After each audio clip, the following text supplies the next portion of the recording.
तो भी आप उस इंसान पर कैसे वुडू डॉल काला जादू का प्रयोग कर सकते हैं।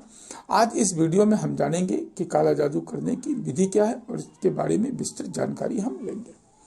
दर्शकों, हमारे जो दर्शक पहली बार हमारे चैनल पर आए हैं उनसे अनुरोध है कि हमारे इस चैनल को सब्सक्राइब कर लें और साथ ही घंटी के बटन को भी दबा दें, जिससे हमारी आने वाली वीडियो की नोटिफिकेशन आपको मिल सके और आप हमारे वीडियो से फायदा उठा सकें। दर्शकों, यदि हमारा यह वीडियो आपको अच्छा लगे, आपको ज्ञानवर्धक जानकारी मिले, तो हमारे इस वीडियो को शेयर करें ताकि इससे और भी लोग इसका लाभ उठा सकें। दर्शकों, आज हम आपको ऐसे ही कुछ विधि या तांत्रिक प्रयोग बताने जा रहे हैं जिनके प्रयोग से आप खुद के माध्यम से काला जादू, वशीकरण और तब तमाम तरह की तांत्रिक क्रियाएं सीख सकते हैं। तो पेश है आपके लिए ऐसे ही कुछ प्रयोग जिनके माध्यम से आप खुद ही वुडू डॉल से काला जादू कर सकते हैं। दर्शकों, किसी भी व्यक्ति का तंत्र मंत्र, टोने टोटके और काले जादू का प्रभाव होने पर व्यक्ति अचानक किसी ऐसी बीमारी का शिकार हो जाता है जिसके बारे में मेडिकल साइंस भी फेल है और जिसके बारे में डॉक्टर भी पता लगाने में असमर्थ होने लगते हैं। दर्शकों, ऐसा व्यक्ति दिन प्रतिदिन कमजोर होने लगता है और शीघ्र ही भगवान को प्यारा हो जाता है। हो सकता है कि इस प्रकार की शैतानी शक्तियों का प्रयोग किसी व्यक्ति पर न करके उसके परिवार पर या उसके व्यवसाय पर किया गया हो। ऐसे में व्यक्ति के परिवार में आपसी कलह, व्यवसाय में हानि तथा अस्वाभाविक मृत्यु भी संभव है। दर्शकों, किंतु ऐसे कारणों का समय पर पता लगाना और उपचार करना बहुत ही जरूरी होता है, अन्यथा देर होने पर परिस्थितियों को संभालना और मुश्किल हो जाता है। मैं दर्शकों को बताना चाहूंगा कि काला जादू का नाम सामने आते ही भारत का बंगाल राज्य दिमाग में घूमने लगता है, लेकिन आपको जानकर हैरानी होगी कि भारत से भी ज्यादा काला जादू का उपयोग अफ्रीका में होता है। अफ्रीका का काला जादू वुडू नाम से जाना जाता है। इसकी मुख्य विशेषता है कि इसमें इस्तेमाल होने वाले जानवरों के शरीर के हिस्से व पुतले जिनका लोग सालों से उपयोग करते आ रहे हैं। सामान्य लोग के लिए आज भी यह विद्या एक रहस्य है। आप काला जादू से जुड़े रहस्य हम आपको बताने जा रहे हैं, आप ध्यान से सुनें। दर्शकों, काला जादू सीखने के लिए व्यक्ति को विशेष प्रार्थना और पूजा पाठ करनी पड़ती है। कड़ी तपस्या के बाद ही यह सिद्धि प्राप्त होती है। इस विद्या को कई लोग अंधविश्वास भी मानते हैं, मगर वुडू डॉल से काला जादू सच है और यह तंत्र विद्या से जुड़ा हुआ एक रहस्य है। दर्शकों, तंत्र विज्ञान के अनुसार यह एक बहुत ही दुर्लभ प्रक्रिया है जिसे बहुत ही विशेष परिस्थितियों में अंजाम दिया जाता है। इसे करने के लिए उच्च स्तर की विशेषज्ञता की जरूरत होती है। कुछ लोग इसे करने में सक्षम होते हैं। इस प्रक्रिया में गुड़िया जैसी मूर्ति का इस्तेमाल होता है। यह गुड़िया कई तरह की खाने की चीजों जैसे बेसन, उड़द के आटे आदि से बनाया जाता है। इसे विशेष मंत्रों के जाप से जान डाली जाती है। इसके बाद जिस व्यक्ति पर वुडू डॉल से काला जादू करना होता उसका नाम लेकर पुतले को जागृत किया जाता है।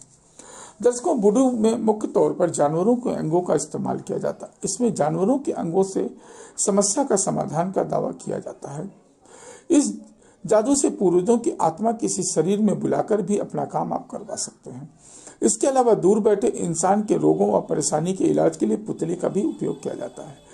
वुडू जानने वालों का मानना है कि इस धरती पर मौजूद हर जीव शक्ति से भरपूर है, इसलिए उसकी ऊर्जा को उपयोग करके बीमारियों को ठीक किया जा सकता है।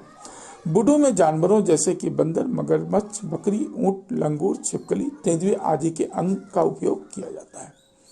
दर्शकों, मान्यता है कि 1847 में एर्जुली डंटर नाम की वुडू देवी एक पेड़ पर अवतरित हुई थी। उसे सुंदरता और प्यार की देवी माना जाता था। यहाँ उसने कई लोगों की बीमारियों और परेशानियां अपने जादू से दूर कर दी।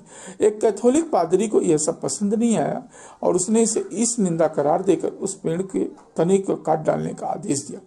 इसके बाद में स्थानीय लोगों ने यहाँ देवी की मूर्ति बनाई और पूजा करने लगे।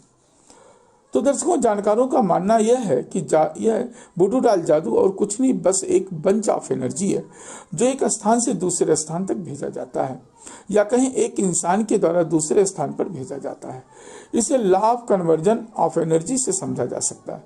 हिंदी में कहा जाए तो इस ऊर्जा को ना ही पैदा किया जा सकता है, ना ही इसे खत्म किया जा सकता है। सिर्फ इसके स्वरूप को दूसरे स्वरूप में बदला जा सकता है। यदि ऊर्जा का सकारात्मक इस्तेमाल है तो नकारात्मक इस्तेमाल भी है। सनातन धर्म का अर्थवेद सिर्फ सकारात्मक और नकारात्मक चीजों के लिए ऊर्जाओं के इस्तेमाल को ही समर्पित है। आपको यह समझना होगा कि ऊर्जा सिर्फ ऊर्जा होती है। वह ना तो दैवीय शक्ति होती और ना ही शैतानी शक्ति होती है। आप उससे कुछ भी बना सकते हैं। देवता या शैतान यह बिजली की तरह होती है। दर्शकों, क्या बिजली दैवीय या शैतानी अच्छी या बुरी होती है? जब यह अपने घर को रोशन कर सकती है तो यह दिव्य होती है। दर्शकों, अर्जुन ने भी श्री कृष्ण से यही सवाल पूछा था कि आपका यह कहना है कि हर चीज एक ही ऊर्जा से बनी है और हर एक चीज दैवीय है। अगर यही देवत्व दुर्योधन में भी है और वह ऐसे काम क्यों कर रहा है? कृष्ण ने जवाब दिया, ईश्वर निर्गुण है, दिव्यता निर्गुण है, उसका अपना कोई गुण नहीं। इसका अर्थ है कि वह बस विशुद्ध ऊर्जा है। आप उससे कुछ भी बना सकते हैं।